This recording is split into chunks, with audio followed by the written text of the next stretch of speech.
Hi, everyone, and welcome to the Fringe North podcast. My name is Caitlin Townsend. My pronouns are she and her, and I'm the project lead on this year's festival.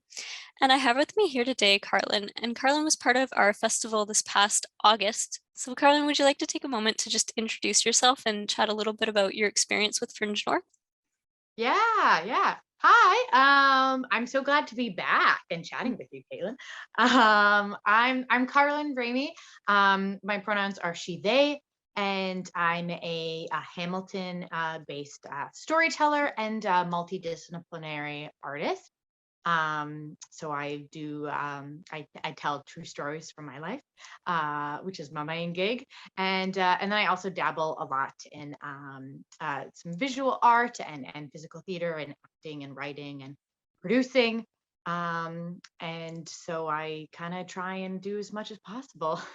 And so for Fringe North, I was able to submit my one of my favorite shows, the ADHD Project, which is my solo show about growing up neurodiverse and learning to embrace my disorder of ADHD and even find those positives and figure out what was meant for me through that.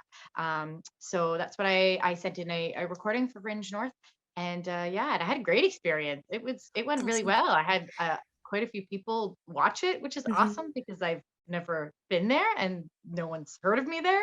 And so that was really positive. I told all the other artists on the tour, I was like, hey, this people well actually watched it because you never know with Mhm. online. And Yeah, yeah, so I was very happy. It was very exciting. yeah, it was really exciting to watch, and I really enjoyed your show. So it was great to have you part of the festival. Um, yeah, so I heard that you're touring with schools with this project as well. Would you like to talk about that? Yeah, yes. So I am on the roster for Prologue Performing Arts. Prologue Performing Arts is based in the GTA, but their roster, which is full of all different types of artists, it's really cool. There's storytellers and there's musical acts and poetry, um, dance. They have everything. And you can book all across Ontario actually. So it isn't, even though they're based in the GTA, lots of their artists do go outside the city. I myself, I'll go anywhere. I always say that. I'm like, book me. But yeah, so the ADHD project is on that roster. So it's for grades, I believe right now it's grades 3 to 12. So Nice. it's a wide range. I just shift the show a little bit depending on the Mhm. audience and who's there. Luckily, I've been doing it for a long time that it's pretty easy. I can even do it on the fly, which is nice. And sometimes I needed. Once I got booked for a kindergarten show, and I was like, "What? All right." Yeah. That was different. So yeah, Mhm. so there's anyone can pretty much book the show through Prologue, and not just schools actually, different any city or community event that's looking for an act can book an artist from there. And oh, also because we're kind of nearing the end of this pandemic, but we're still in it. Mhm. You can book online, which is really cool because that means you Awesome. can probably have access to any artist that you want that's offering online content, because I think quite a few of them are. I am. And Mhm. so the online is live through either Google Meets or Zoom, whatever kind of works for the people who are booking us. And then there's also a live talk back after. So it's still got that Cool. kind of live feel, just through the digital medium. Yeah. That's awesome. So during that talkback, is it more of like a Q&A? Can kids ask questions about it, or how does that work? Yeah. How I do it, I'm sure artists do different things. How I do it is they can either just turn their mic on and ask me a question, or they can ask through the chat. Oh, cool. And it's pretty great. I think people have, because it's online, maybe they're able to have a bit more bravery and ask questions. So Hmm. Yeah. it's really been great to have that kind of a good longer period of time to chat with students Mhm. after doing the show. Yeah. Yeah, I find that like really interesting with the online platforms because like as a kid I was really shy, so I wouldn't really want to raise my hand and ask things. And I have noticed that a lot of kids that would usually be in that group, if they're able to write in chat or whatnot, like you hear a lot more from them than you usually would, which is really exciting to provide kids with that opportunity depending on their learning style and how engaged they are in terms of like, yeah, it's easier to write sometimes than actually like speak up. So yeah. Yeah, yeah, for sure. And it's one of those things too where it's storytelling and Mhm. there's a bit of acting in it. And so they have questions about, I don't know, drama and this career in the arts. And then also because it deals with ADHD and mental health. And um it, it's my kind of my origin story of my diagnosis all the way to going off to high school and college. So they have a lot of questions about that and about disability and mental health. And so it's kind of it's just great to have kind of, 15-20 minutes, or as long as they need. Really, I usually just stay on to ask whatever they need to ask and just chat and have a conversation. Mhm. Yeah, that's great. Mhm. Yeah. What do you see as like the most important benefit, or there can be more than one? I'm not pigeonhole it to one, but like for kids to be able to engage in that kind of art and to, yeah, explore themes like mental health through art. Yeah, I mean, it's so important, right? Because we learn. I mean, that's why I love storytelling. We learn through storytelling. We learn through hearing other people's experiences, because either we relate to it, and we know that we're not alone, or you're learning from someone with a completely different lived experience than you. Yeah.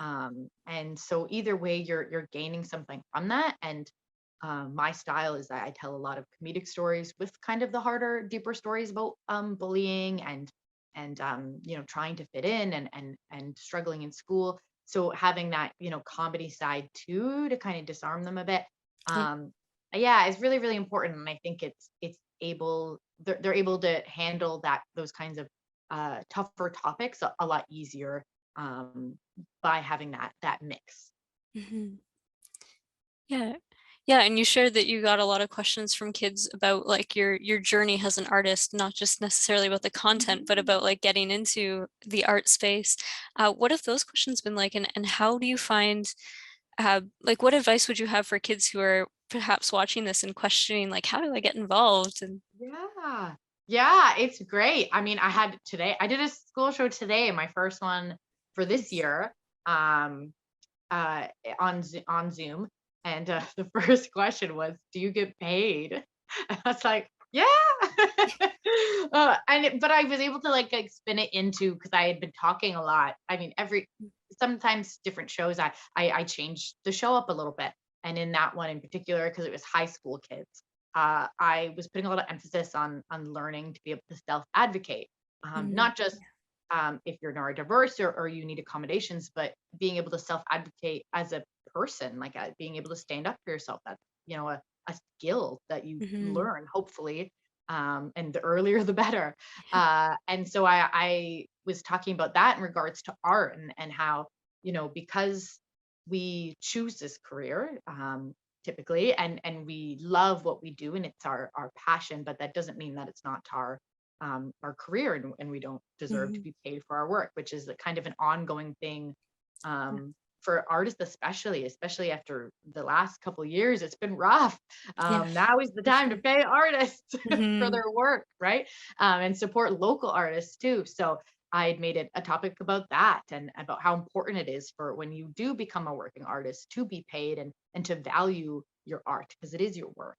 Mhm. Um, yeah, that's just one of the questions that came today, so it's fresh in my mind. But I've chatted too about like the Fringe festival circuit, because I tour across Canada, and I've done um, an international festival.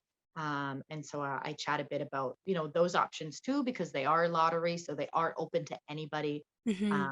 And a lot of them have like different specific youth sections too in their festivals now, which is really cool. Yeah. Yeah. Yeah, so what has your experience been like in the fringe world and with going to different places? And you said you went somewhere international as well. What was that like? Yeah, yeah. So in 2019, the last year I toured, I did Edmonton Fringe last year. Yes, I did do Edmonton Fringe live last year. But my last big tour, in 2019, I started it in Orlando, Florida. So I did that festival, which is wonderful. It's a great festival. It's so fun, and I'm hoping to return this year. I'm still deciding if I'm ready to cross the border, but I am currently in that festival. So um it's so much fun, and it's so great to, when you tour and you try a different festival, you're trying a whole different audience, because every Hmm. city is different, and the art that they're used to in that city is different. So it's really exciting to, bring them something new and fresh, and or kind of like find a niche. Some bigger festivals, um I've had the opportunity to connect with like different disability groups, and I've gotten gigs from that. By doing the Edmonton Fringe, I was able to perform at the National Accessibility Week in Edmonton Nice. later on in the year, and then also a full disability conference too. And then I did an ADHD conference in Toronto from doing Toronto Fringe. So it's really great when you tour, because you're making so many connections across Hmm. the country. And then also, even, it's giving you opportunities to find other gigs in those niche markets of where your work might be really valued, and spaces are there to be filled. Hmm. Yeah, that's really exciting. In terms of like that networking piece, because it's so useful in the arts to have like that networking piece. Yeah. Do you find that you are able to, not just in terms of gigs, but like potential partnerships with other artists too? Is that something that's come up as well? Oh my God, yeah, 100%, even more so. They call it the family. Yeah. Yeah, because you're seeing the same people city after city, so you really get to know the other artists, and Mhm. it's really great, because most of these festivals are international, so you're not just meeting artists from different communities across Canada, but all over the world. I've met tons of artists from Australia. The Australians love the Canadian circuit. It's a really great circuit. The Canadian circuit is really set up really nicely. Um, yeah, and from all over Europe, Japan. So it's really great. Just so many different types of work as well, Mhm. because it's Fringe. It anything and everything. So, storytelling, solo shows, to dance and clown and bouffant, and full dramatic plays. And it's really exciting. I always say you never know what you're gonna get when you Mhm. pick a show to see in the Fringe. And sometimes it's great, because you'll pick something maybe you've never even heard of, and then it'll be the best show you've ever seen, or the worst show you've ever seen. Either way, you're going to talk about it for a really long time. It's going to be a great Yep. story. And that's how you meet other artists, by just being inspired by their work, and chatting with them at all the different events and socials. So there's tons of opportunities to meet other artists, and learn from them. I've gotten great mentorship from the Fringe too, from older artists, for everything from producing and publicity to actual discipline, and an art form as well. And yeah, I'm forever grateful to Fringe festivals, because they've turned me into the artist I am. I would not have ever started writing solo shows, or even probably ever started storytelling, which is now my the love of my life. So yeah. Mhm. Yeah, that's exciting. So with that, um, focus on storytelling, how did that come about for you, and what do you most love about that space? Because there's so many Mhm. different elements to the storytelling. Yeah. Well, in case people don't know, I'm a modern storyteller, which basically means, like I said, I tell true stories from my life. And it's kind of a mixed bag of different. But I've done like solo shows where it's just storytelling, or just storytelling nights where you go up and you do a 10-minute story with a bunch of other storytellers, and there's a theme. So there's a lot of different ways to do that, and there's traditional storytelling as well, and folk tales. So the Fringe circuit is tons of storytellers on the Fringe circuit. For me, that's how I got into it. Is I saw a storyteller in a Fringe show, and Mhm. I didn't know them. I just went to the show, and bought a ticket, went in on my own, and I was like, "Oh, what? You don't have to make stuff up. You can just get up and talk about yourself." I'm like, "Well, I can do that," because having ADHD, I was never ever able to finish, even things that I loved. I was never able to finish a play, and but I know how my story ends. And there's also Mhm. that aspect of I feel I've had a lot of privilege in my life and a lot of opportunity, and to not share my story and raise awareness about ADHD and neurodiversity and disability. Um, why wouldn't I do that? Hmm. I had that extra push as well to do it. So yeah, I just kind of I was really inspired by watching a Fringe artist, and started writing down all of my stories or recording them, or um, video recording, audio recording. I do everything. I never have an actual full script. I do everything under the sun to collect my stories in the most manic way possible. But at the end, I usually have 60 minutes of material around a theme, and pull it off. So yeah, I don't know if that answers the question. Yeah, yeah, no, I think that's a really good point. Because often we have limited views on what storytelling can be. And what I love about Fringe is it really opens up the broadness of what storytelling is and how to approach it. And like you just mentioned, like pulling all these different pieces, you're not necessarily writing from point A to point B. And that's not how it has to be. So for anyone who's like considering getting into storytelling, like there's more than one way to tell a story.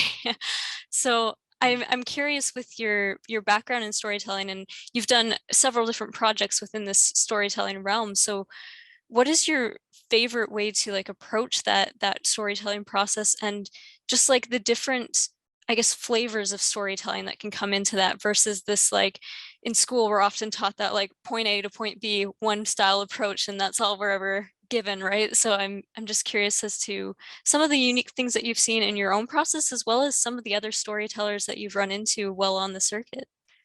Yeah. I mean, there's so many different types and ways to tell stories. You're exactly right. And I think, Fringe is such a great way, find all the storytellers listed in the Fringe program and go see them all if you're interested in it. Or if you're interested in, performance art, or spoken word, or sketch, like find those shows and go see them, because you'll see artists taking really, really big risks, and the risks are usually worth it. It's a great payoff, and you'll see them learn too, and those shows progress as the Fringe goes on. It's a great way to workshop your work in front of a live audience. Hmm. And that's why I love touring, because I get to bring the same show and it gets better and better every time.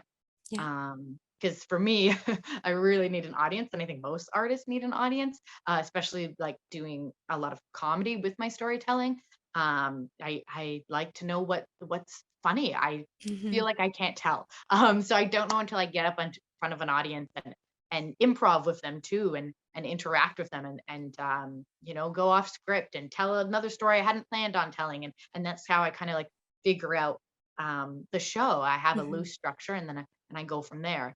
For me, I usually think of, I guess, this story that I want to tell when I'm approaching a show. My very first show wasn't the ADHD Project. It was about traveling on my own for the first time in Ireland and Scotland and England. It was called SARE, which is Gaelic for free. I made the mistake on my very first tour of putting the translation in brackets beside it. So it said SARE free in brackets, and everyone thought it was a free show. Don't do that. So that was interesting. But I also had kind of a crash course in Fringe. I did a like a tour for my first solo show, 5 festivals, which is great. The show changed and got much better near the end, but it was a lot all at once. Hmm. But yeah, that was just, I had gone on this trip and I knew I wanted to write a solo show, and I didn't feel comfortable yet writing about my ADHD journey, because it was almost it that was had too much pressure on it. I knew I Hmm. had to get one show under my belt before I tackled that, because that was really meaningful. So I wrote about this trip that I just went on, and the reason why I went, my first love, which was kind of integrated, and that story was actually 3 storylines. It was me currently, it was me, the story of how I fell in love, and this trip and kind of why I went on it, which all kind of wove together in a braid, which is a style of storytelling, braided storytelling, um, uh, to complete this story, because it was all these tales were interconnected. It's very coming of age, finding yourself tale, Hmm. and it's very close to my heart. It was such a fun show to do, and Lots of fun physical comedy in that too. I know some storytellers who it's just them in a water bottle and they just stand and they just tell a story, and it's amazing because it's a great story. Because as long as that's what it is, as long as you have a great story, or and it doesn't even have to be something big and adventurous like that, though. There are storytellers where the, the story is just you know, they they leave their house, they go for a walk with their dog, but it's how they describe that action, that journey, and how creatively they kind of wrap the audience into this world. When you build when you're building a world, you want to invite the audience in, right? I feel like, and I'm just giving a workshop. But yeah, so it doesn't have to be a big, I think it's just important that people know it doesn't have to be this big story. The ADHD project, I tell a story about my ninth birthday party. Like it's all about why you're telling it. And I think there's just a million different ways of how to get there. Mhm. Whether it's big physical comedy storytelling, or a blend, maybe it's acting and storytelling, weaving in and out. There's no rule. You can do whatever Mhm. you want, and I'll leave it at that. Yeah, that's awesome. Yeah. Yeah, I really like that line that like there's no wrong way to tell a story. However, and like however you want to tell it is the right way for you to tell it. And also like that mention of like going for a walk with your dog, and like that can be a story. Anything can be a story if you want to turn it into a story, which is so exciting. And yeah, it's like if you have a story you want to tell it, I guess, is the going Mhm. away message for anyone listening. Yeah. Yeah. If it's sitting on your heart, like that means something, right? If it's Hmm. turning around in your brain, that's important. And you don't, like I said, you don't have to sit down and write it. You can audio record it, you can video it, you can. Sometimes I just jot down point form, and then I get up and just practice telling it with just the point form. So there's lots of different ways to explore creating that. Yeah. Yeah, that's exciting. Yeah, so what other projects do you have currently on the go for storytelling, and what are you currently doing in that realm? Yeah, I mean, no storytelling. Oh, Now I do storytelling nights once in a while, mhm. um, online and live. But yeah, right now I'm actually working a lot in the world of community engaged theater, which is really Oh, exciting, nice. because my other career is that I work in group homes and I support people with disabilities. And so I'm trying to find different ways to kind of blend my two worlds more, and Mhm. and work with people who may not have always had access to arts programs and arts opportunities. So I've been working with this really great arts uh, organization called Open Heart in Hamilton, and for the past 6 weeks, we've been working a couple times a week with creative workshop series, which is artists working with people with lived experience of homelessness in Hamilton. So Mm. some people, either they've been homeless in the past or they are currently homeless, and we've been working twice a week creating art with them, and working together as an ensemble, to kind of explore different ways of storytelling, and different ways of creating theater that matters. Yeah. um, so that's been really great because I've spent so much time working on solo projects and being alone. It's been so fun to jump in a room with other people Mhm. and explore with other people, and really cool, interesting people. It's a great ensemble. I've had so much fun, and that hopefully it'll continue as well in the new year. Um, yeah, so it's been really great, and it's been really inspiring for me, kind of open my eyes in for community engaged theater, and so many options and opportunities through that to connect with the people around you, with your community, Mhm. and create art that really kind of um, is specifically for them, and specifically for um, you know fulfills you. Yeah. Mhm. Yeah, that's really exciting. What do you find like the most benefit, I guess, of having that community approach as compared to like the solo projects? Because both have different advantages and disadvantages, but I'm wondering like yeah, just like the different impact that that has on those that you're working for and those that you're working with as well. Yeah, of course. I mean, gosh, the I hope I will continue to strike a balance between them both. Um, I'm always working on my own projects, and I tour in the summers. So, touring obviously with one person or with just yourself or one other person is obviously a lot more financially stable ish.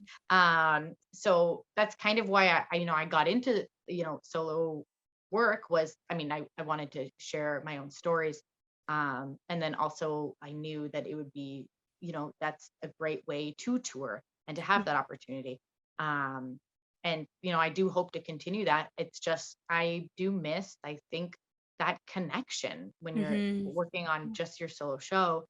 I'm starting now the last couple of years to bring on more dramaturges and more people to collaborate with me on solo work. And I do a lot of smaller projects with other people in collaborative ways. So having a larger project with a big ensemble, like a big group of people, is just it's so exciting because it's been so long since I've done that. And also, it's been 2 years of all of us being isolated. Like, Mm-hmm.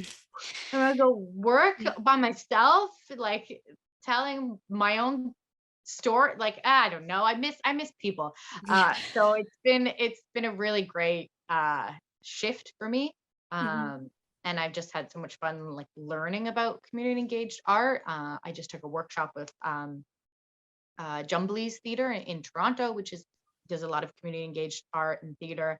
And it was a wonderful workshop. It was online, so if they offer it again, check it out. People from across Canada joined in. Um, and it was just about, how to basically do that, how to create um, a project that engages the community and Mm-hmm. has an important social message. And I learned a lot from that. So I'm hoping to keep that in my career moving forward. When you're an indie artist, you kind of have to be able to do a lot of different things. Mm-hmm. And also it's kind of how you keep that inspiration and that fire, right? You need to work with other people, especially if you're a solo artist. You can't just, write your show and then go up and perform it. Like, you want to have either some sort of collaborator or director or outside eye, someone other than yourself who can look at it with you and offer their energy to it. It's so important, collaboration. Mm, yeah. Yeah, I think that's like a key thing too, is like the energy shifts when you add more Mhm. people to the group. I'm Yeah, totally. I'm curious with this particular project working with like the homeless, like how did that come to be and what drew you towards that particular like social form of outreach? Yeah. Well, like I said, I've worked in the disability community for probably my whole life, and in group homes for the past 7 years.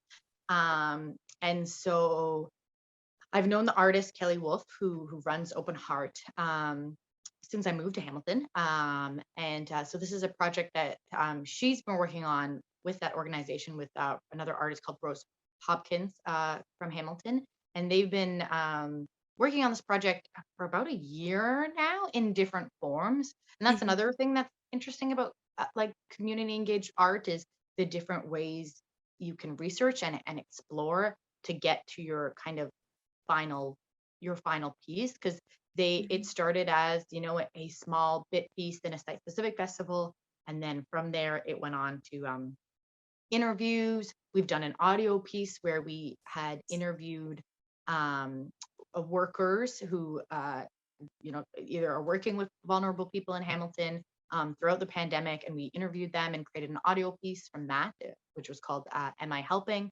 And then from there, their workshop series. I wasn't able to do the first round, the first 6 weeks. I was at an artist residency, but when I came back, I did the second phase of the next 6 weeks, which was so exciting because mhm, people had been doing this already for a little while. Um, they were excited by it. We got a couple new people too, so I wasn't the only new person jumping in, and it involved tons of artists coming in and out. So I just got really lucky that I had made a connection through Fringe, just through the Hamilton Fringe. That I met Kelly and met Rose, um, and they know I have a love of storytelling, and so just being an extra person in that room, and also having a background in care work. Um, yeah. So I was lucky enough that they asked me, and I'm so grateful because it's been an amazing project. It's really awesome and really Mm. exciting, and it feels like a natural fit. So I can see why they would bring you into that kind of project. So that's awesome to hear. Do you have any other projects on the go right now, or is that kind of the taking up the bulk of your time? I have a few. I do a bunch of little things. Yeah, I'm in a kind of an installation art project right now. It's Hamilton's. It's called hashtag I am still an artist. Um, and through that, I haven't seen it yet, but they're featuring, I think it's 15 Hamilton artists. Um, and the only reason I'm sharing this, I know you're not in Hamilton, but what's interesting about it is basically they're sharing projections. It's like an installation thing, so it's showcasing different artists and what they do. What's cool about that is it's actually focusing less on my storytelling and more on my visual art, which is Nice. something. Oh, puppy! Something I've been doing. Uh, I've been doing it for years, but I picked up even more so in the pandemic, kind of needing that some sort of healing art form that didn't feel like work. Mhm. And so I've been really enjoying with mixed media and collage and paint and anything I can get my hands on. And so this is actually showcasing or projecting a lot of my work with that. Mhm. So that's really cool because I don't do a whole lot of that in the public eye. It's mostly for me. But I am trying to do more of that kind of sharing uh, my approach to making visual art and Mhm. storytelling in a way that's kind of neurodiverse friendly. There's no wrong way. There's no way to fail. Just make it your work ugly and fun and have fun doing it. Mhm. Because I think that's very healing. Um, Mhm. yeah, and so through that too, I'm doing on the topic of healing. I'm also doing a clown mentorship. I'm learning from a Nice. therapeutic clown. She's mentoring me, and so I'm hoping to get into that too. So more, lots of like community kind of art healing, and all over the place, not just Mhm. storytelling. That's really Yeah, exciting. yeah, Yeah, that's what my 2022 will look like. that's awesome. Yeah, I'm really curious about like this art therapy and like it's a clown therapy. I've never heard of that before. Do you Yeah. want to share a little bit about like what that is? And Yeah, I mean, I just started, Mm. so I can't say too much about it as I shouldn't. I'll say something wrong, I know. But therapeutic clowning, it was, I mean, Toronto was created by Helen Donnelly, who ran a program at George Brown in Toronto on therapeutic clowning. So basically, it's clowning that is for healing. So therapeutic clowns go into either hospitals, old folks' homes, also group homes, working with the disability community. Um, and they're another resource to connect with people Mm-hmm. and create with people. It's something I've admired for a few years now since I read about the program at George Brown. I wasn't ever able to apply for it because I'm always on tour through September and October as well. But so it's just really exciting. I'm working with an artist, Jodie Boston, who is situated in Hamilton and is a working therapeutic clown. She's amazing. And so I just started working one on one with her to hopefully keep developing my clown and hopefully eventually I will become a therapeutic clown. It's one of my big, big dreams. So it's That's exciting that it's awesome. finally starting. Um, Hmm. yeah, because I've wanted it for a long time. Yeah. Yeah. And finally jumping in and getting it Yeah. done. Yeah, Yeah. it's so hard to like go after those things that you really, really want because you're so afraid of failure. I think Hmm. Yeah. that at least for me, I was able to start storytelling and then I just kind of kept my head down and just did storytelling for so long and didn't kind of go after my love of clown as much. Did a ton of clown workshops, but never actually pursuing that therapeutic clowning style. So I'm really excited that I finally went, okay, do it. That's awesome. Yeah. I'm really excited for you that you're finally getting into that space, and it sounds just very exciting, and it's always nice to see like those dreams come true. So Maybe yeah. you'll see a storytelling / therapeutic clowning show, Fringe North 2023. Give me a little while. Yeah. That'd Because be great. you can do a clown and storytelling show. You can blend Mhm. anything you Yeah. want. Yeah, yeah, that's one of the beauties of Fringe is adding in all the Yeah. different elements that make us us, and it feels to me often more holistic than a lot of other art approaches that are out there. And I'm not saying that other arts aren't holistic, but Mhm. it's more naturally allows for that to come out. Mm. Mhm. Yeah.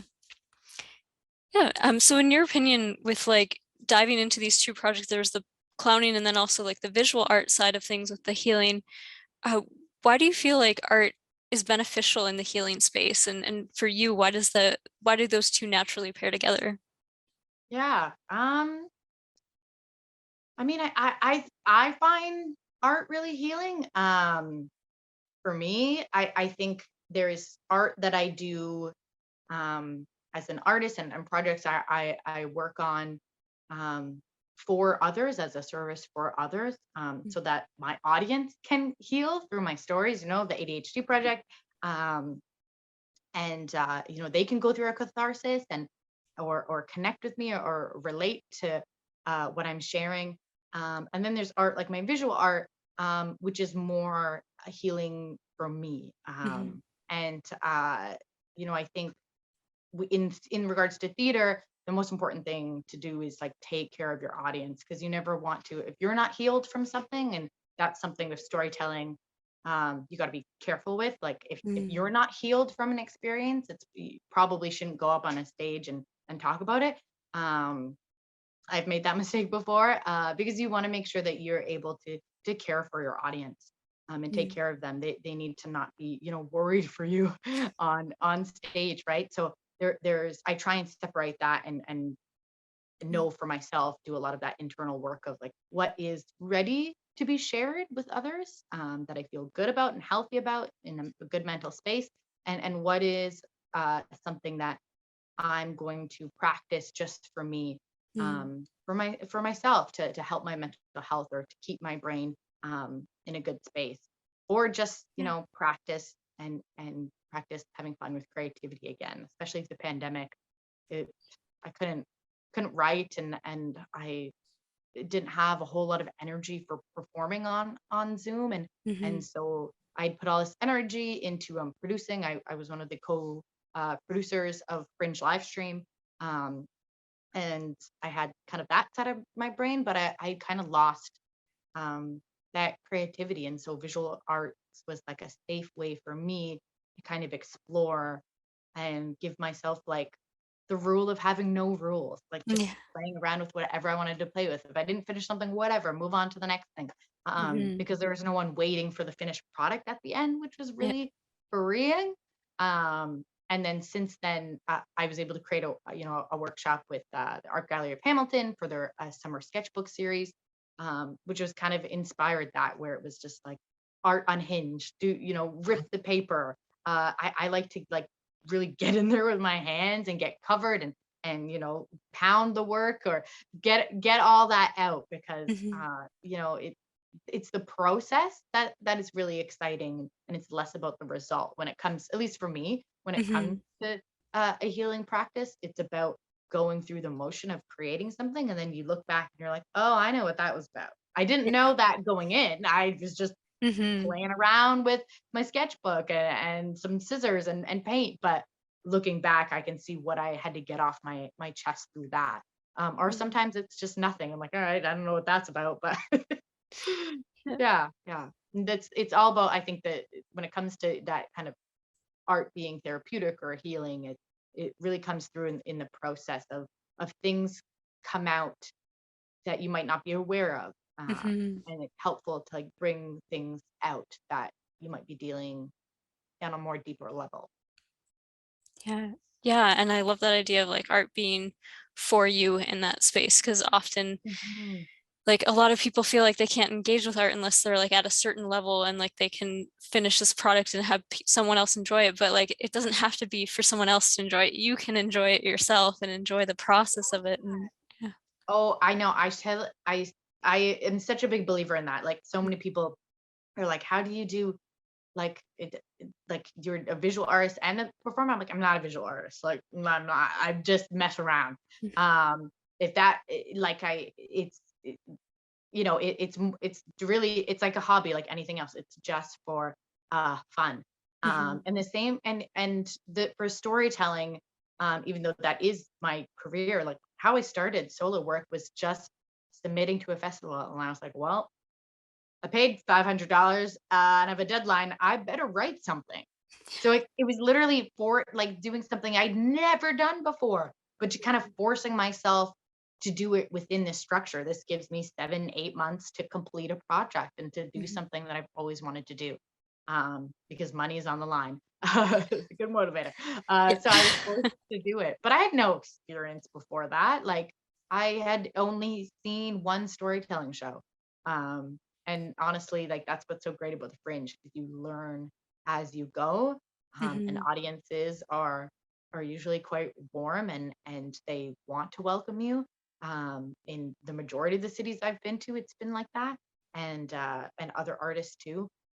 But yeah, you just I know that that idea somehow, this idea that art is only for people who are stereotypically creative. It's so it's classist and Yeah. colonialist and bad. It's bad. Because it's literally it's for everyone. Every single person is creative, whether it's how you organize like your dishes in your kitchen, or how Mhm. you the bedding you chose for your bedspread, or my God, math and science is so creative. Yeah, it Um, is. right? Like so it yeah, whatever art teacher has harmed you and told you that you're not creative, you gotta deal with that inner stuff with some great art. Mhm. Yeah, for sure. Well, thank you for sharing. My other question would be, because you had mentioned like for you, not sharing art until you know that like you can hold the audience and care for the audience. If someone were to consider getting into the storytelling space or like visual arts or whatever art it is that they're wanting to share, what would your advice be to them on how you discern the difference between, is this ready for me to share with someone else, or is this something that maybe I need to process more first?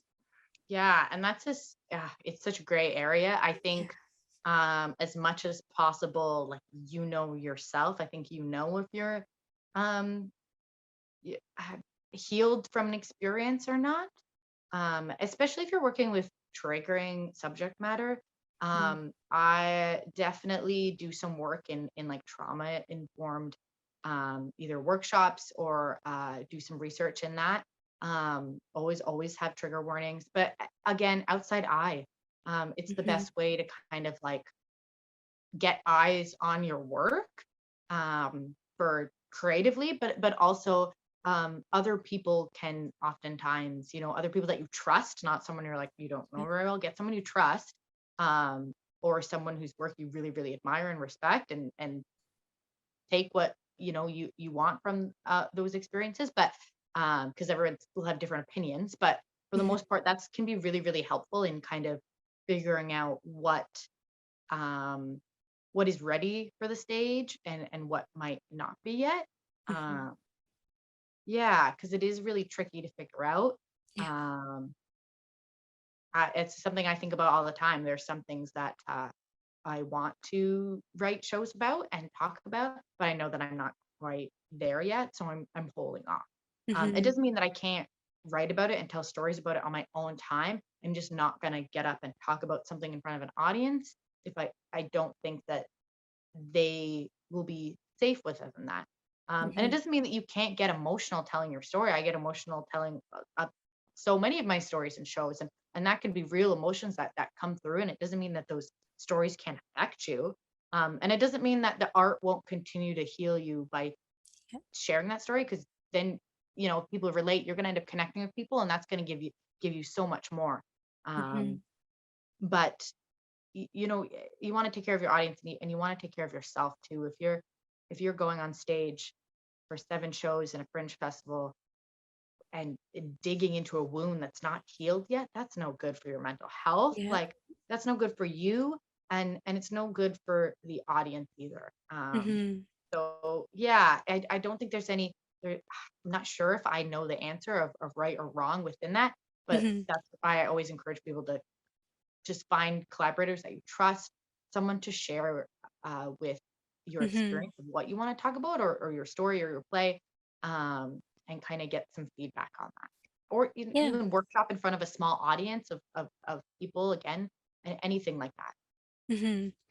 Yeah, and I would suspect too that for some people, like the line is going to be in different places depending Mhm. on because like again you did mention like this it's still going to heal you and healing being that ongoing process, so it's not necessarily, oh, I'm completely done with this, but getting to a point where you know that you're healed enough to be able to Yeah. present that in front of someone. For sure, for sure. And I'm sure there'll be storytellers that disagree with me, or, Mhm.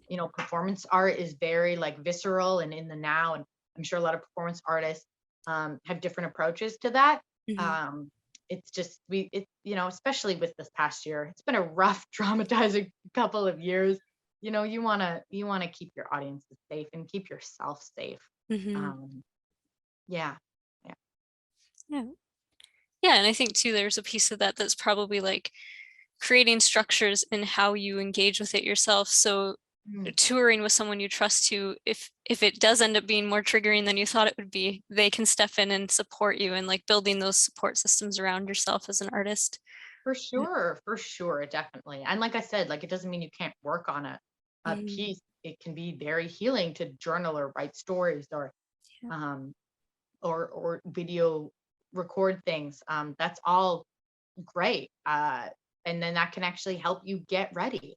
But Mhm. it's just always something to be aware of, Yeah. because it goes back to, why are you telling this story? Are you telling it for yourself, or are you telling it to share, to educate, to inspire other people?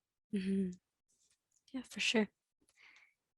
Yeah. Mhm. So with having like done a couple different areas of art and toured all over the place, and what has kind of been some of your favorite experiences with that, and what has been the most meaningful to you over the course of your career so far? Oh, wow. Yeah, I think I've been touring since 2016. Um, well, it's always the people. I mean, especially well, with my first show, Sayre, it was great because, one of the best things you can do, like if you're going to different cities, or even in your own city, if you're putting on a play or piece of work, is to kind of know your niche audience. Like if Hmm. know who it is. Like Stair was about traveling through uh, the UK and Ireland. So I contacted, Irish and Scottish heritage groups and community groups in each city that I went to. And I was really shocked because, in the show too, I'm talking about my first love. I talk about going to Amsterdam. And I talk about, like, my ovaries talking to me about wanting kids. And I thought, like, oh my gosh, all these old Scottish and Irish men in my show, they're gonna hate it. They would come up to me at the end and hug me. They loved it. They just wanted to That's awesome. like hear stories of I talked about, like, I would tell stories also, like, mixed into that, like history stories, because that's Mm. I you can do that too in storytelling. I told stories about Bonnie Prince Charlie and my experiences in Dublin, and it was just stories from home for them. And so they, even though I mixed in kind of this other stuff that I thought they wouldn't like, for the most part, people still loved the show. That's awesome. Um, yeah, and kind of the same thing with the ADHD project. Like, the audience response is insane because there is no representation for, especially women with ADHD, but ADHD in general, in books or film or TV. There's little to none. Hmm. And so, going up and being very honest, I use a projector as well. So I share, like, home videos and, like, my old report cards. Like, just kind of really open up my childhood, and so many people related, whether it was, Hmm. ADHD, or maybe they're just struggling with mental health or autism, or um anxiety. It was like a wide range, or they had a kid with ADHD, or a parent, or a friend. um I did not expect that when I wrote the show. I thought, maybe some people have had similar experiences. as me, and it was mind-boggling. Like Mhm. I would be chatting with people after the show for like half an hour, sometimes an hour. Yeah. Um, and that's kind of how, I mean, different people some people like to like leave the theater right away, and that's totally okay. That's how they need to process their like their art and sharing their Mhm. art. For me, how I like to take care of my audience is I like to be available after a show to chat with people. Um, and and connect and be there for them, because it is a lot. And Mhm. yeah, so that's been really great. I remember performing in Hamilton first time I did the ADHD project. I had this little girl, and I remembered her because we both wore, I always wear a striped, I typically wear a striped shirt in the show, and she was wearing a striped shirt and she was in the audience. And I could see her mom kept like elbowing her anytime like I talk about different stuff. So I was like, oh, you guys relate. Mhm. At the end of the show, they came up and chatted with me because she was going in for her ADHD testing. Mm. And then the next year, I returned to that festival, and she remembered me and she ran up to me and she was like, I do have ADHD. And I was like, oh my Aw, God. She was like, do you remember me? I'm like, yeah, we both had striped shirts and we hugged like in the middle of the that's awesome. street. And it was amazing. And like, gosh, seeing people like in the same city, or like sometimes people like real diehards go to like festival to festival, right? So seeing those audience members and having them remember you and you remember them, and like those connections are so important too. Like Mhm. it's amazing how many friendships I've had with my like my billets and audience members, not just artists. And those little moments like that where, it's totally someone that will stick with me for the rest of my life, because that's the reason why I'm doing the show. Like what better um, incentive to keep going and to keep sharing your story than, having a 9-year-old kid run up and be, kind of a little version of you. And Oh, and so I sweet. yeah, I wish I had that when I Mhm. was diagnosed. I wish I had someone be like, hey, it sure it is rough. I relate, but also there's positives too. And there, Mhm. like be able to talk about it honestly, but still Mm. add in a little bit of sunshine. Yeah. Um, yeah, so I, I could talk forever about the great experience I've had on Fringe, because it's so loving, and the Mhm. audiences are, for the most part are really wonderful. Mhm. Yeah, that's amazing to hear, and just like the impact that that can have in a child's life, and rather than getting a diagnosis and finding it crippling, having like that hope and that light in her life that there's other people out there. And you're right, it's like so underrepresented in, and if anything, like when it is represented, it's mostly a skewed version of what ADHD actually Ah, is, which is unfortunate. yeah, yeah, yeah. It's like they're just like, oh, this is the hyper aggressive boy. I'm like, what about the boys who aren't like that? What about the girls who aren't like that? What about the non-binary people who aren't like that? Like, there, we just don't have because the studies are all from what they thought it was, and now it's this big Mhm. beautiful spectrum of of ADHD and of neurodiversity, and there's lots of like dual diagnosis, and um but it's slow catch up for the media. Yeah, yeah, for sure. Well, I am noticing the time, so is there anything else that you wanted to mention or chat about before we have to wrap up here today? I think I'm good. I'll just say, like, you can book the ADHD project. You can Yeah. book the show. Yeah, it's because it's online. Or I'll drive up there. um, yeah, and that's Prologue Performing Arts. So you can Google them, because I think it's I prologue.ca. We can Yeah. likely put a thing in the chat below too for the YouTube. So, Right. Yeah. And they're on the Instagram. Ooh, I'm old. And the Twitter. Oh my God.